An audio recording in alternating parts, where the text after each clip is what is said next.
Seattle General in San Antonio hums under fluorescent lights at 2 in the morning, the kind of silence that only exists in hospitals when the night shift believes no one is watching. Natalie Hayes moves through the corridors in scrubs 2 sizes too large, her gait favoring her left leg with the kind of subtle compensation that takes 3 years to perfect. She doesn't look at anyone. No one looks at her. This is how she survives. The antiseptic smell mingles with floor wax, and her badge swings in rhythm with her stride, a metronome marking time in a place where time should not matter. She charts medications with meticulous precision, each entry a small act of defiance against the erasure. The Pentagon took her name. They took her service record. They took the 17 years of her life before Ramadi and filed it all under classified, eyes only, need to know. What they couldn't take were her hands. Hands that move with the muscle memory of someone who once held a rifle with the same steadiness she now uses to thread an intravenous line through a collapsed vein on her first attempt, every time. In her locker, wrapped in sterile gauze beneath her spare scrubs, she keeps a folded flag. The fabric is worn soft from being held too many times. It's from the coffin of a man named Garrett Williams, who died doing the job that used to be hers before everything went wrong in Ramadi, before she was ordered to vanish, before the Pentagon decided that some people were easier to erase than to explain. The flag is the only proof she ever existed. Everything else is classified. Everything else is gone. Room 4B is at the end of the east corridor, past the supply closet where the morphine is kept, past the water fountain with a crack in the basin that no one has bothered to fix. Natalie pushes the door open with her hip, her hands already moving toward the 4 stand. The patient is a man in his early 40s, his eyes wrapped in gauze that hasn't been changed since shift change at 7 p.m., which means it's been changed wrong or not at all. His shoulders are broad enough to touch both sides of the hospital bed, and his hands rest on the blanket with the kind of stillness that belongs to someone who has learned not to startle. She knows before she looks at his face.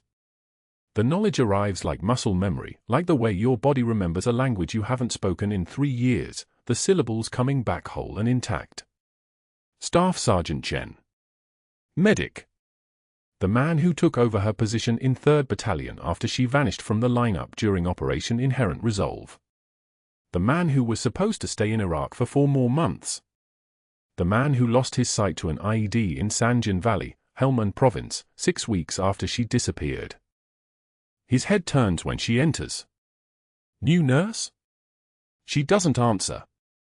Answers require words, and words require a voice, and her voice, the one that used to command 17 soldiers in a desert where everything tried to kill you, has been buried so deep that even she can't find it anymore. Instead, she checks his full line. The gauge is too small for someone his size, which means whoever charted him before used the pediatric protocols, which means they weren't actually looking at him. She reaches for the supplies on the wall. I can hear you, Chen says. His voice carries the same precision it always did, each word measured and placed. Whatever you're thinking about doing. I can hear it. The line is too small. Her voice comes out softer than she intended, rougher, the edges worn down by years of not using it. I'm replacing it. She moves with the economical efficiency of someone who has done this 10,000 times. The old line comes out in one smooth motion. The new one, 18 gauge, adequate for his size, goes in with a kind of precision that belongs in surgical theaters, not hospital rooms. The catheter finds the vein on the first try. His blood wells up into the chamber with the deep red of someone with good oxygen saturation, which means his lungs are still working, which means he's still fighting, which means something in her chest that has been locked down for 3 years wants to break open. You're military, Chen says. It's not a question. No. The lie tastes like rust. Just careful. But his head turns toward her voice, and she sees the moment of recognition doesn't arrive, which is somehow worse than if it had. He heard her. Not yet, but he heard something. Some frequency she couldn't disguise in just 3 words. She finishes securing the line and steps back. Professional distance. Military bearing. Invisible. The night shift continues. Natalie moves through Seattle General like a ghost, charting every procedure with the meticulous detail that comes from 17 years of military field medicine, where every move matters and documentation is the difference between a commendation and an investigation. She logs for placements with the exact gauge and site. She documents medications to the milligram. She notes patient responses with the precision of a technical manual. Each entry is a small act of preservation. If they can erase her name, at least they can't erase her work. At least there is a record. At 3:47 a.m., she stands at the nurse's station, and that's when Dr. Mercer looks up from his laptop. He's in his mid-50s, the kind of handsome that comes from expensive haircuts and the confidence of someone who has never been told no by an institution that matters. His suit costs more than her monthly rent. His watch catches the fluorescent light, a Rolex, the kind that marks time in increments of money rather than seconds. He flips through her charting notes, his jaw tightening with each page, and Natalie sees the moment he understands. She's been documenting everything. Every supply order. Every procedure code. Every medication administration. The charting is meticulous not because she's careful, though she is, but because she was trained by the army to leave no trace except the trace that matters. And what matters is the truth. What matters is the record. His phone buzzes. She watches him read the message. His knuckles go white. The distributor. The kickbacks. The phantom procedures that exist only in the billing codes and the offshore accounts. The elaborate architecture of fraud that requires someone like her, someone meticulous, someone detail-oriented, someone who actually looks at the patients, to not exist in the margins where it operates. Hayes. His voice comes out controlled, which means he's already calculating. Already planning. Already seeing her as a problem that needs solving. You're staying late. Finishing charts. Don't. Something in his expression shifts, becomes smooth, becomes the smile of someone who has practiced this exact interaction 1,000 times. Night shift ends at 6. You're off at 6. Go home. Get some rest. You look exhausted. She nods. That's what invisible people do. They nod and accept and vanish. She closes her laptop. She gathers her bag. She walks past room for B and listens to the quiet rhythm of Chen's breathing, steady, measured, the breathing of a man who has learned to survive without the thing that used to let him see the world. The parking lot is empty at 4 in the morning except for the night shift vehicles and the on-call slots reserved for attending physicians. Rain hammers the asphalt like applause for something that hasn't happened yet. Natalie walks to her truck, a 2008 Toyota Tacoma with 240,000 miles and the kind of reliability that comes from military maintenance protocols, and sits in the cab with the engine off. Her hands rest on the steering wheel. They're steady as surgical lasers. They're shaking so badly she has to clench them into fists. But that wasn't the worst part. The worst part was the moment Chen's head turned toward her voice and she saw him recognize something, not her name, not her face, but the cadence of command buried underneath 3 years of careful invisibility. The worst part was knowing that she'd just documented enough evidence in her charting to sink Mercer's entire operation if anyone bothered to look. The worst part was understanding, in that moment at the nurse's station, that her meticulous attention to detail, the thing that kept her alive in Ramadi, the thing that made her invaluable in the operating room, the thing that was supposed to let her vanish peacefully into a civilian life, had just made her the most dangerous person in Seattle General.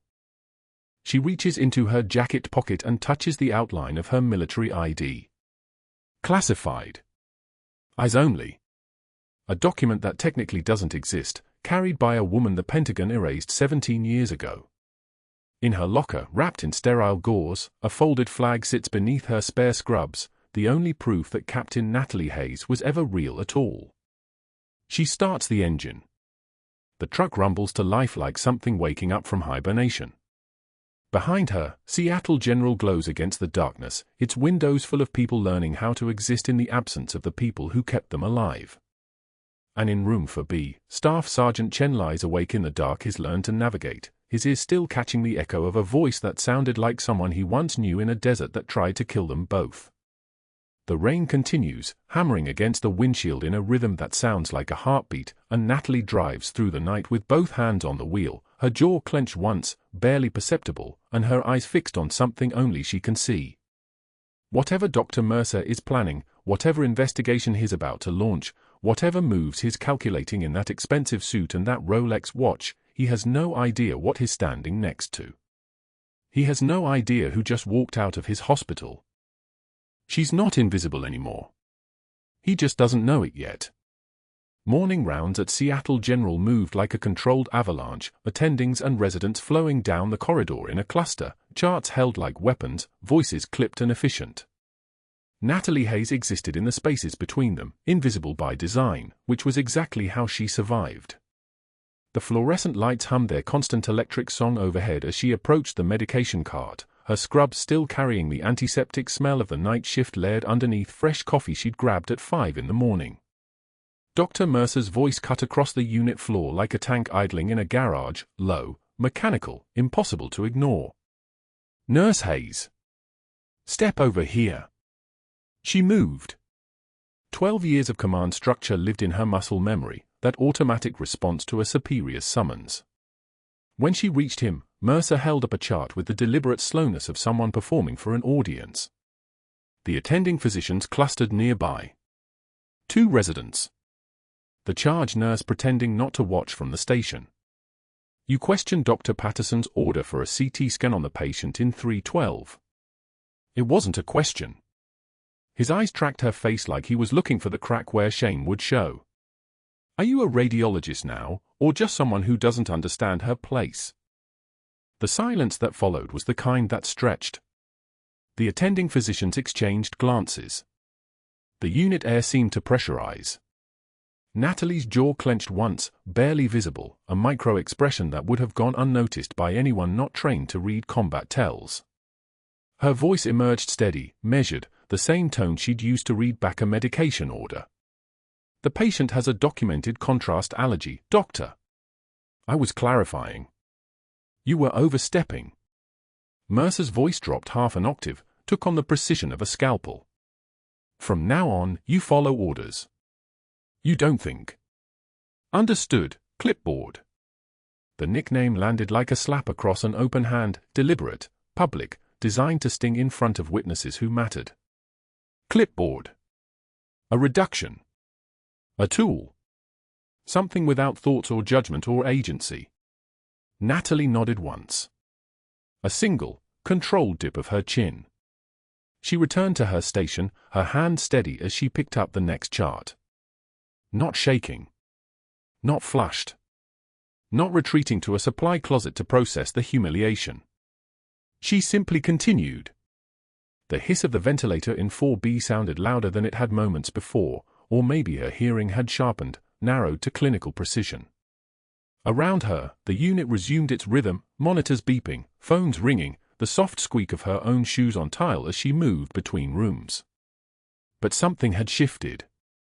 The nurses at the station no longer met her eyes. 2 days later, she entered the break room during her scheduled lunch. 4 nurses occupied the corner table, their conversation halting mid-sentence. The sudden silence had weight. 2 of them grabbed their food containers. A third stood, gesturing vaguely toward the door. "Better get back," she said to no one in particular. They filed out with the coordinated retreat of people executing an escape plan. Natalie sat alone at the table, eating a sandwich she didn't taste, her eyes fixed on the wall-mounted television showing a cooking show. Gordon Ramsay screamed at someone about overcooked risotto. She chewed mechanically. 30 years old, no one in this hospital knew her name was Captain, had been Captain, had performed emergency thoracotomies with a field knife while artillery walked closer. Now she was being frozen out of a break room by nurses who were afraid of Dr. Mercer's reach. The isolation was strategic. She recognized it. In Ramadi, the insurgency used the same tactic: cut off support, create vulnerability, make the target visibly alone before the real pressure began. The third incident came on a Wednesday evening in room 220. A patient with a stage 3 pressure ulcer, his wife watching from a folding chair, their adult son standing near the window with his arms crossed. The dressing change was routine: remove the old bandage, assess the wound bed, apply fresh gauze and antibiotic ointment. Natalie had done this 847 times. The movements lived in her hands now. Dr. Mercer arrived like he'd timed it. Of course he had.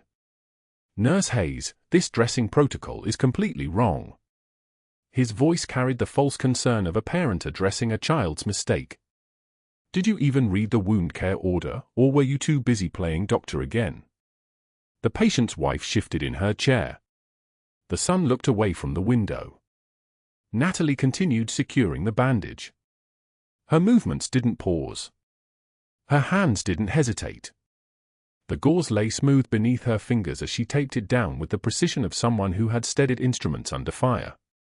"The protocol is for stage 2 ulcers, doctor. This is stage 3. I adjusted per the—" "You adjusted nothing." Mercer stepped closer, his voice dropping to something meant for her ears but loud enough for everyone in the room to hear clearly. "You follow MY orders exactly as written, clipboard, or you find another hospital." The son looked at his mother. That uncomfortable expression people wore when they'd witnessed something unkind and didn't know which side to stand on. The wife reached over and touched her husband's hand. Natalie finished the dressing. She labeled it with the date and time in her neat, careful handwriting. She disposed of the old bandage in the biohazard container. She turned to the patient's wife and said, "The wound looks good. We'll change this again tomorrow morning." Her voice was professional, warm, the voice of someone who had not just been publicly demolished. "Let me know if he has any pain tonight." The wife nodded, grateful for the normalcy. Mercer left without another word. That afternoon, Natalie found her name on the unit board. Written in red marker, deliberate and official looking, though the red marker was nothing compared to actual disciplinary documentation. But the message was the same. N. Hayes, insubordination, written warning. She stared at it for 3 seconds. The fluorescent lights overhead flickered once. She turned away and returned to work, charting a medication administration in room 307, checking a monitor in room 315, restocking the crash cart with latex gloves and 14-gauge angiocath needles, each task flowing into the next like water finding its level. What Natalie didn't know was that Mercer's campaign had already moved into its second phase. That Tuesday, when she wasn't looking, when she was alone at 3 in the morning and the hospital had compressed into that skeleton crew quiet that belongs to the smallest hours, he was making calls from his office. The first went to scheduling. His voice was smooth, bureaucratic. "I need to adjust Hayes' assignment. She's better with autonomy. Put her on solo night coverage. Exclusive. She works better alone." The scheduler on the other end hesitated. Solo ER coverage was dangerous, overwork distributed across a single nurse, no backup for crisis moments. But Mercer was the attending. He knew the staff. He knew how people worked. The schedule changed immediately. The second call went to Director Thompson in hospital administration. "We may have a liability issue developing." One of the ER nurses, Natalie Hayes. "She's been practicing beyond her scope. I'm documenting everything, but I wanted you aware." Thompson's voice carried the immediate interest of someone who'd heard the word liability. He thanked Mercer for his diligence. Mercer said he was simply doing his job. The fourth night of solo coverage found Natalie working 11 p.m. to 7 a.m. as the only RN in a 28-bed emergency room. Trauma could arrive at any moment. Chest pain. Pediatric drowning. Multi-vehicle accident. And she would be alone, the only hands available to start fours, push medications, run codes, document everything. Staff Sergeant Chen called for her at 2:17 a.m. She found him sitting up in his bed in room 4B, the lights dimmed, his sightless eyes facing the window even though there was nothing to see through the darkness. His calloused hand gripped the bed rail. Scars mapped his forearms like a soldier's resume. "You move like someone who's done this before," he said quietly when he heard her footsteps approaching. "Done what, Sergeant?" She checked his full line, her fingers steady, her voice professional. Worked alone under fire. Her hand paused for half a second on the catheter tubing. Outside his window, San Antonio slept. The parking lot lights cast everything in sodium orange. I was a medic, he continued, his head tilting slightly toward her voice.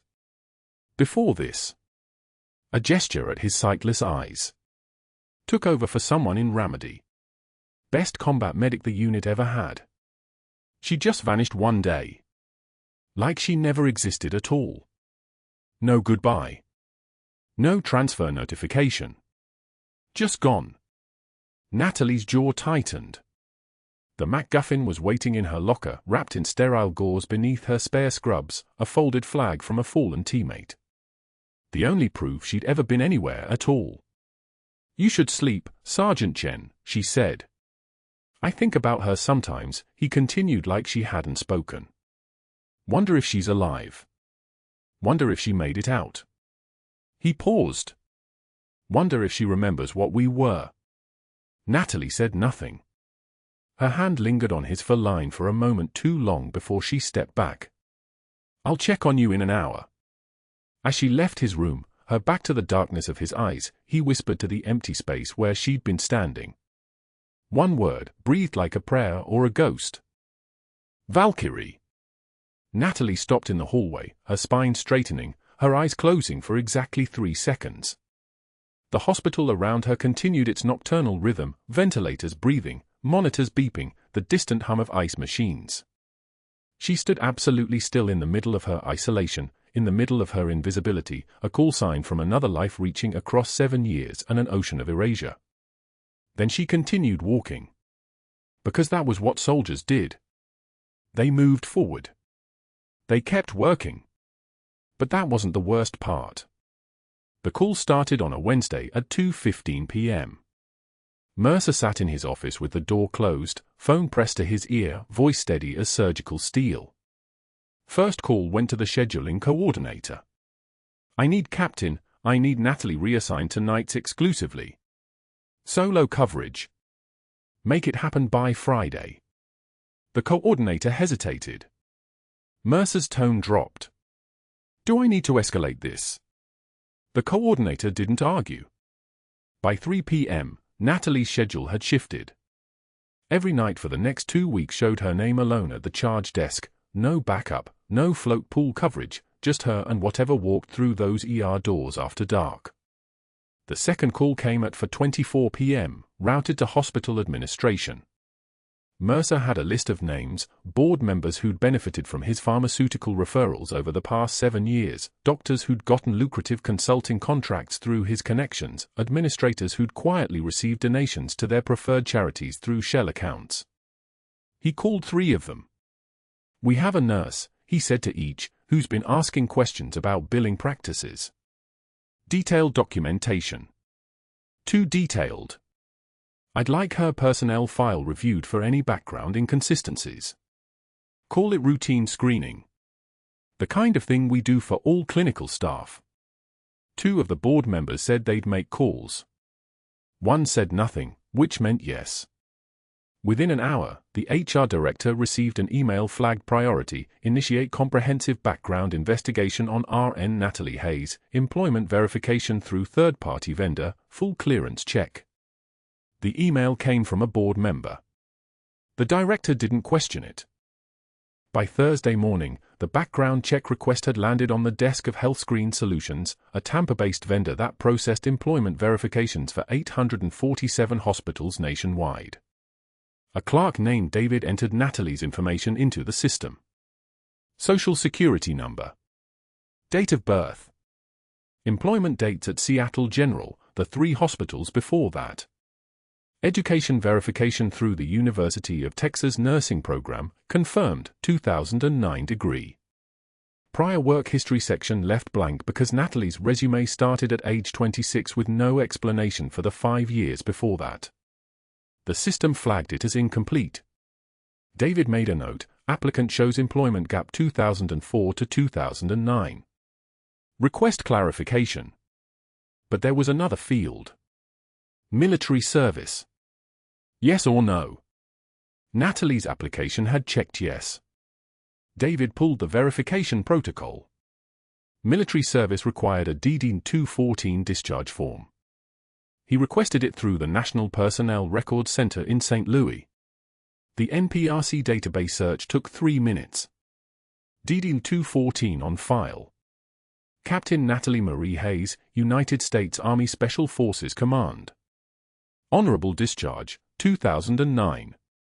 Records marked restricted, security clearance required, do not release without authorization. Health screen system was designed to accept that response and move on. Most of them did. But David's system automatically escaled restricted military records to a Department of Defense verification line. It was routine. It was automated. It was a tripwire.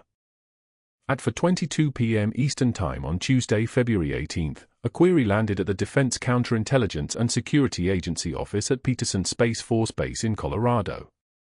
The automated flagging system read the name. It cross-referenced the secure database. Captain Natalie Marie Hayes. Operation Valkyrie. Compartmented. Eyes only.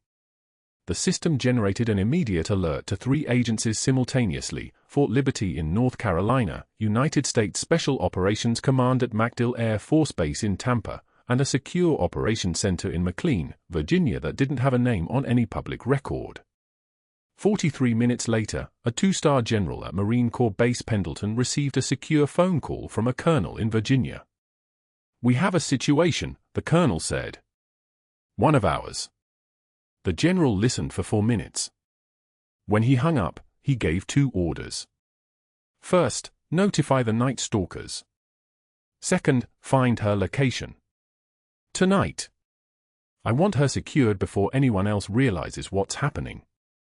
At Seattle General, Mercer continued his choreography of sabotage. He walked into the scheduling office at 3 p.m. Friday and made a production of reviewing the weekend coverage.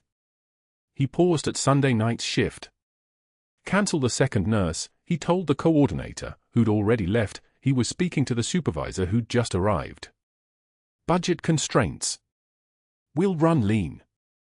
He said it loud enough for 3 people to hear. By 4 p.m., the decision had been made.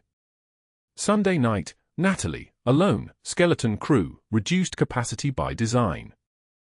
Then he called the on-call surgical team. Expecting a quiet weekend, he said to the attending surgeon. High school football games, light traffic, clear weather forecast. You can stay home unless we call you in for something critical. Probably won't need you. The surgeon, grateful for a weekend night off, didn't question it. By 5 p.m., the surgical floor was notified, minimal coverage, call in staff only if absolutely necessary. Mercer then submitted a maintenance request to facilities. Trauma bays 5 and 6 needed urgent repairs to the patient monitoring systems. Close them off, prevent usage, estimate 3 days. Facilities stamped it approved. By 6 p.m., when Natalie arrived for her shift, the ER had half its capacity and no backup. She clocked in at 10:22 p.m., the hospital nearly silent around her. The night charge nurse, a thin man named Rodriguez, handed her the shift report in 45 seconds. Chest pain in Bay 3, probable good, troponin negative. Diabetic complication in Bay 7, stable. Psych observation in 9, quiet. That's it. You good? Natalie nodded. Rodriguez left. The fluorescent lights buzzed their monotonous hum above the empty desk. She was alone on a Friday night in an ER the size of a medium-sized hotel.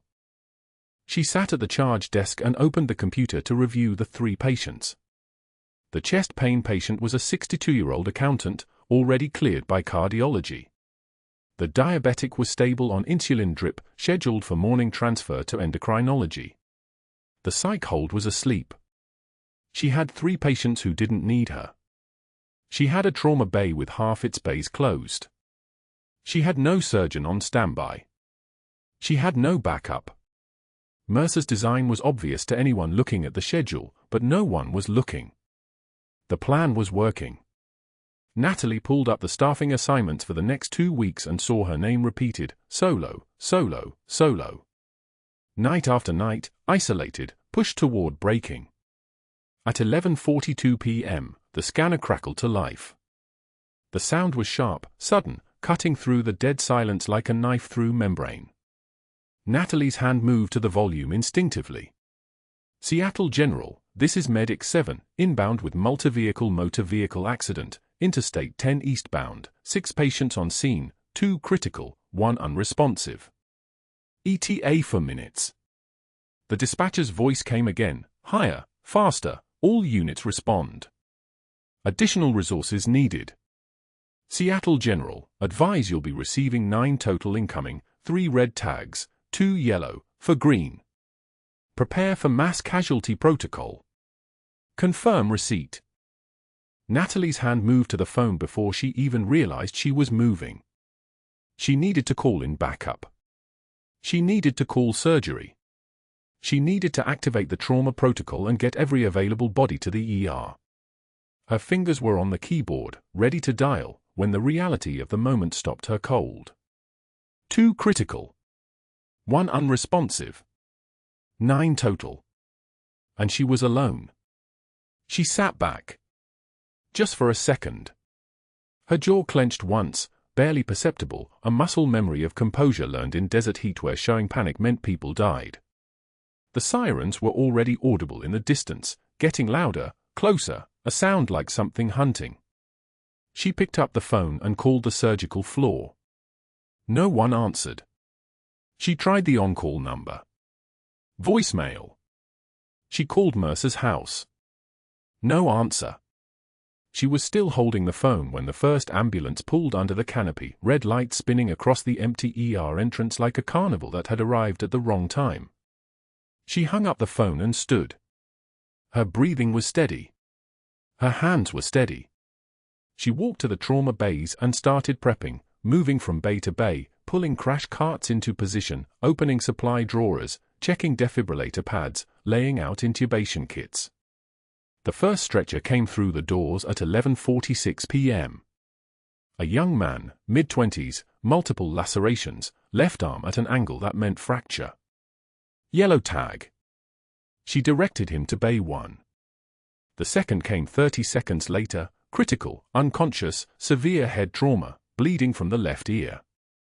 She called out the Bay assignment and the paramedic wheeled in, rattling off vitals that climbed higher and higher. Blood pressure 78/42. Heart rate 146. Respiration 28. The third stretcher came before the second had even finished being transferred to the monitor, and the fourth was right behind it, and by 11:58 p.m., Natalie was moving between 4 bays simultaneously, her hand steady, her voice calm, ordering blood, ordering scans, starting 4s with the economical precision of someone who'd done this before, not in a hospital, somewhere far hotter, somewhere the blood was real and the screaming was louder and the consequences of hesitation were written in body bags. But that wasn't the problem.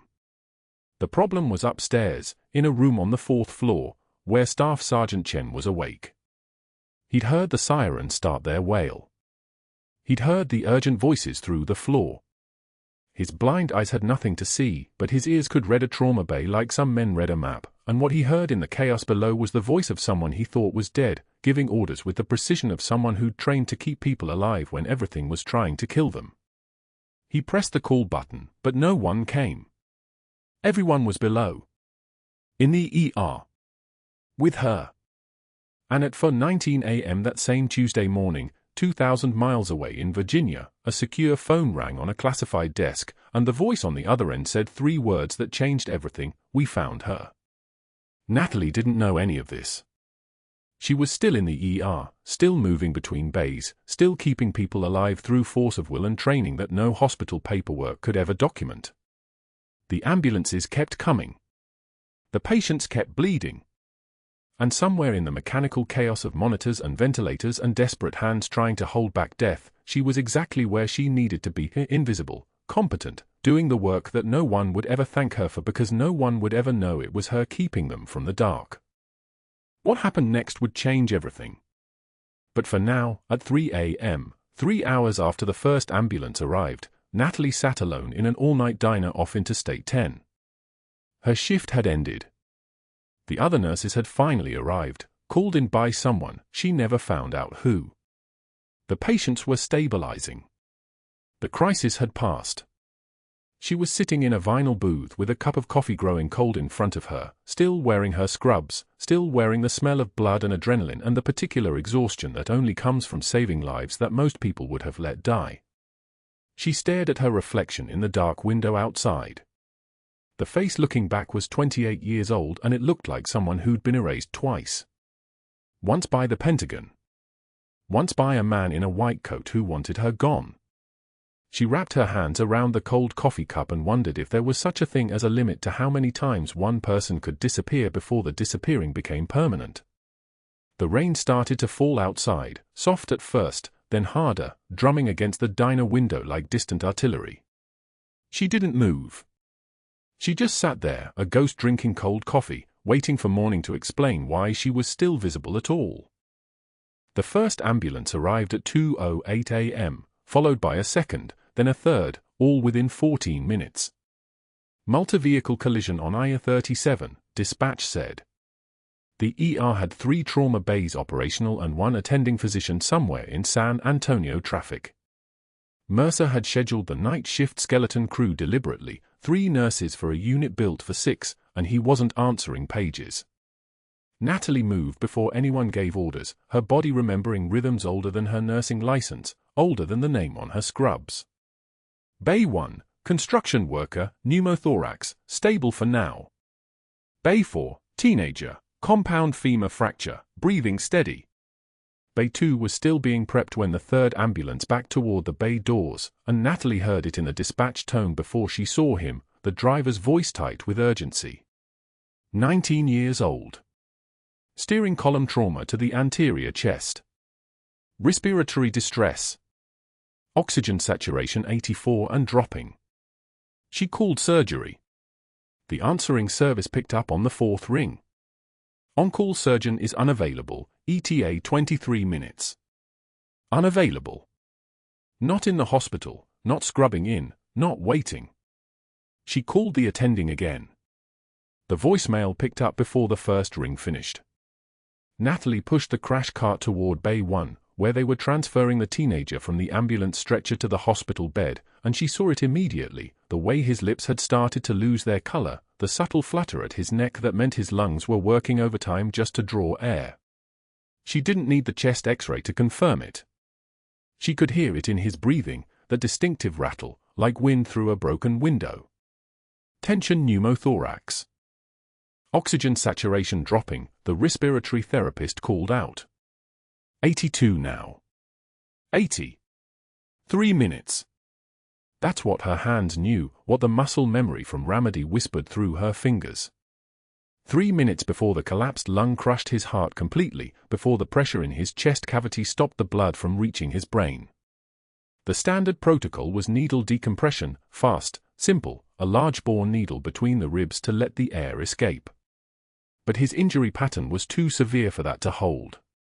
He needed a tube in his chest, a proper thoracostomy, and that needed a surgeon with hands steady enough to thread a tube through a fractured rib cage without nicking an artery.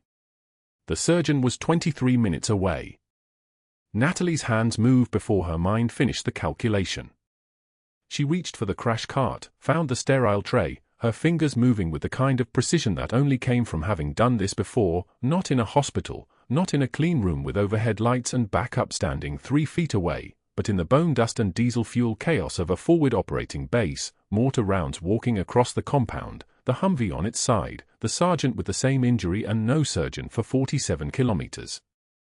Her hands knew what the surgical textbooks didn't, that sometimes the only way to save a life was to break every rule that had been written to keep people safe. She prepped the field, her movements economical, every gesture a masterclass in unnecessary motion elimination. The scalpel found the space between the 5th and 6th ribs, mid-clavicular line, the incision precisely where the muscle memory of a dozen combat saves had burned it into her nervous system. The boy's eyes were wide, panicked, but Natalie's voice came out steady, hospital calm, the voice of a nurse with 12 years of ICU experience. You're going to feel pressure. Not pain. Pressure. And then you're going to breathe better. The incision opened clean.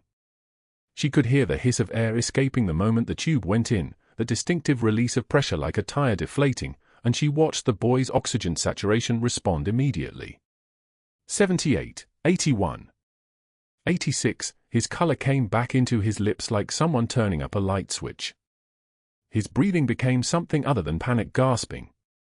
She secured the tube, checked placement, called out numbers that told the story: oxygen saturation 94 now, heart rate dropping from 152 to 112, blood pressure stabilizing at 106/68. By the time the surgeon arrived 14 minutes later, the boy was stable. Not recovering. Stable.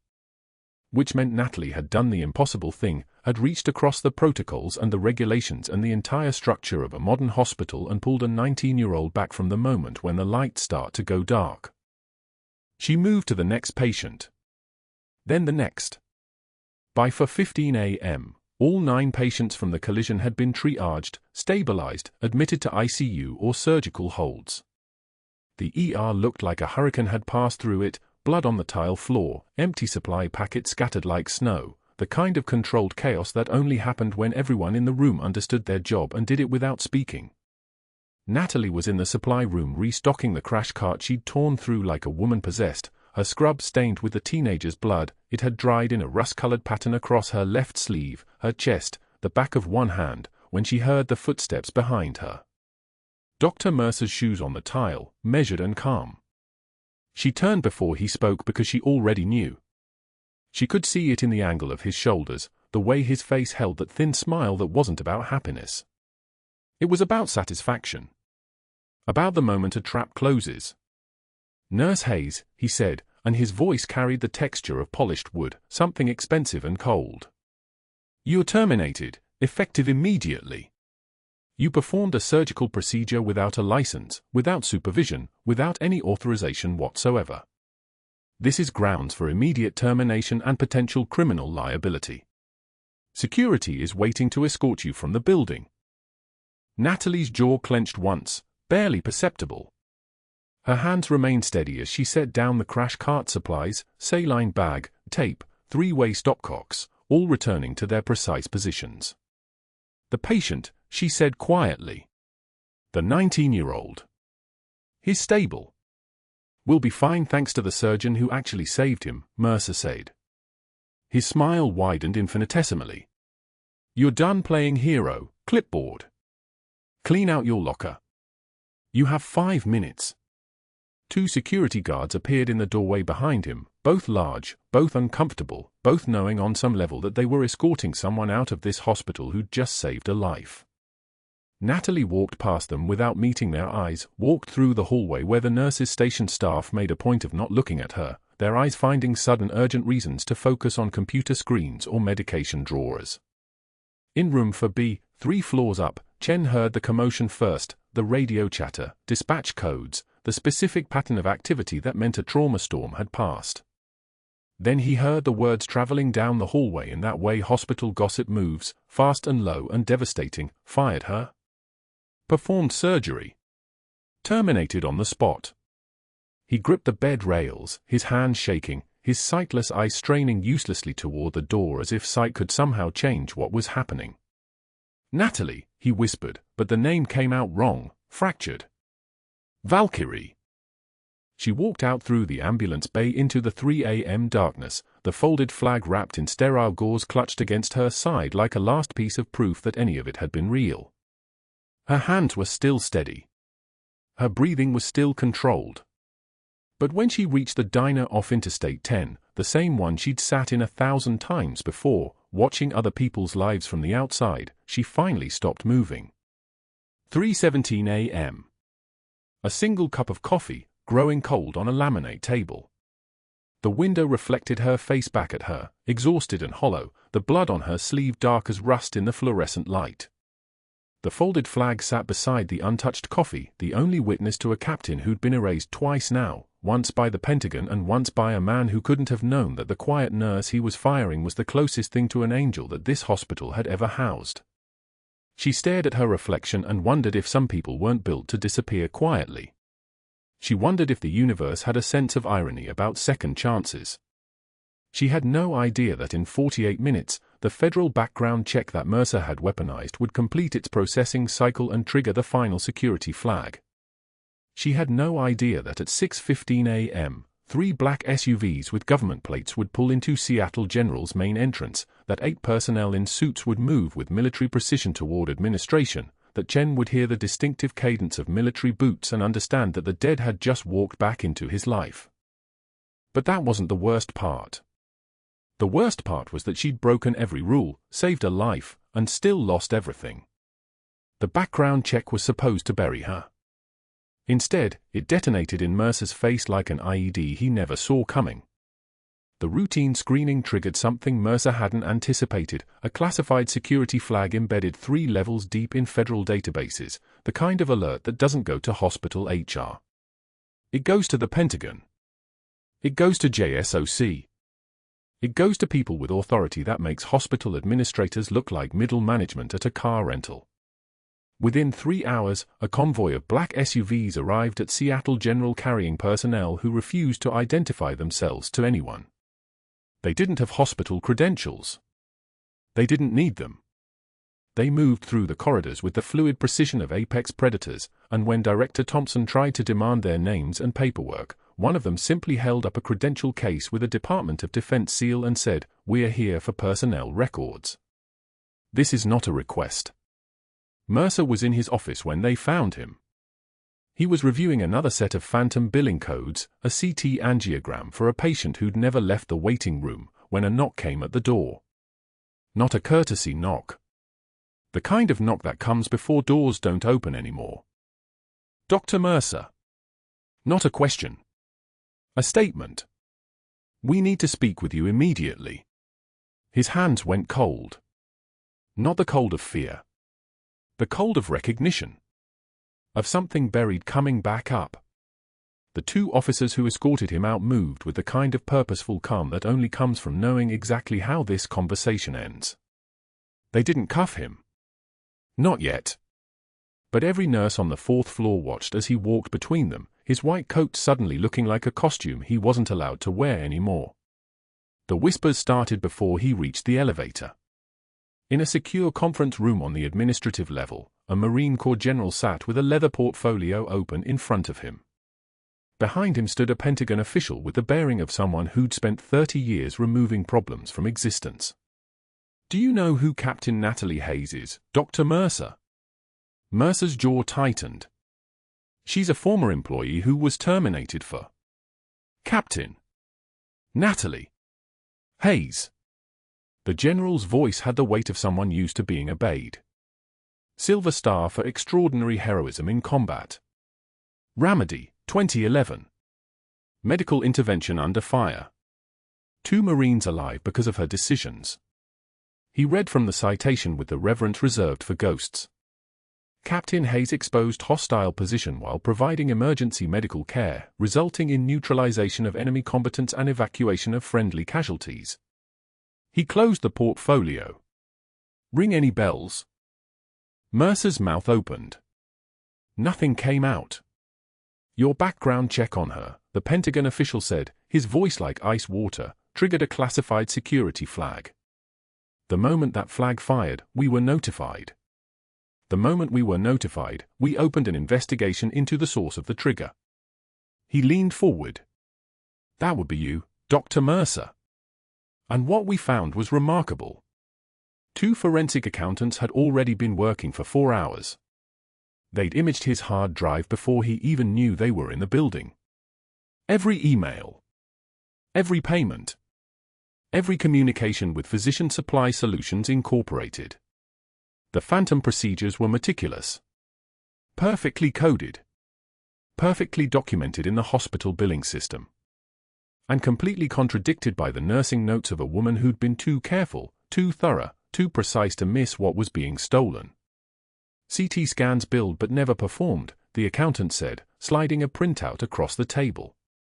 12 cases. $47,000. Surgical supplies ordered at 30% markup.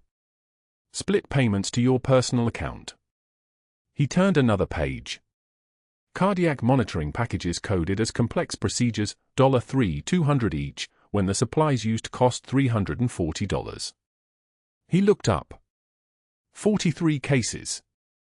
$116,000. Mercer's face had gone the color of hospital walls. The trembling that came wasn't fear. It was the trembling of a man who'd built a system so carefully that it had survived everything except scrutiny. And Natalie Hayes had documented everything. Her nursing notes, the general said, are meticulous. Actual supplies used. Actual procedures performed. Actual patient care delivered. She didn't just document medical care, Dr. Mercer. She documented your fraud. Every case she charted, every single one, contradicts your billing records. By 9:06 a.m., the FBI had received the referral. By 10:15 a.m., Physician Supply Solutions received a federal subpoena. By 10:43 a.m., the company's CEO was cooperating with investigators, trading immunity for every payment schedule, every kickback arrangement, every communication between him and Mercer. Everything. Mercer's name was on documents dated 3 years back. 3 years of theft. 3 years of systematic fraud, hidden inside the machinery of a hospital, exposed by a nurse with steady hands and a memory like a trauma blade. The hospital board convened at 2 p.m. Director Thompson tried to mount a defense, something about 8 years of service, excellent patient outcomes, one nurse's vindictive allegations. The hospital's attorney cut him off before he finished the sentence. He's committed federal health care fraud. Medicare will decertify us. The institution faces charges. He goes now, or we all go down with him. The vote was unanimous. For minutes of silence, then a vote of 11-0. By 3:11 p.m., Mercer's hospital access was revoked. His medical license was suspended by the state board pending criminal investigation. His name was being removed from the staff directory. The FBI was executing a search warrant on his home. He sat in his car in the parking garage, watching them remove the nameplate from his office door through the glass. His hands shook as he gripped the steering wheel. Not the shaking of fear.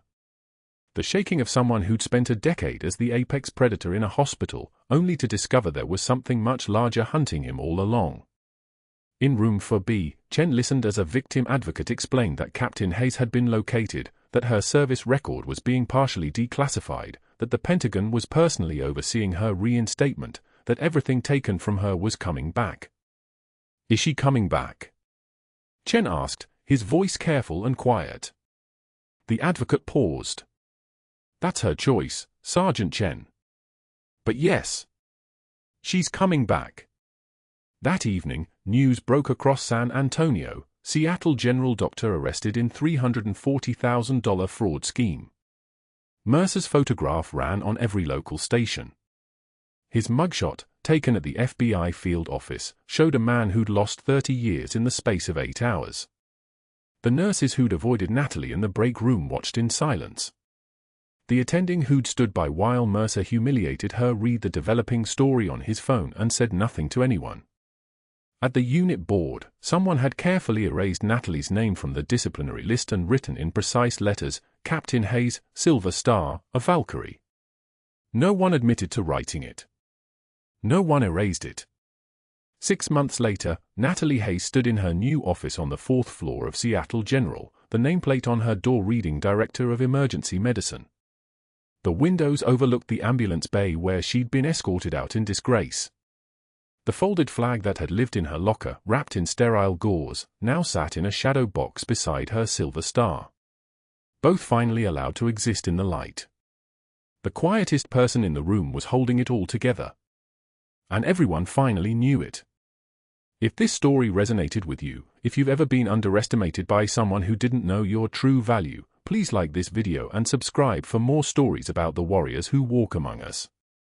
Comment below, have you ever been judged only to prove everyone wrong? And if you've got a true story about quiet strength changing everything, I want to hear it.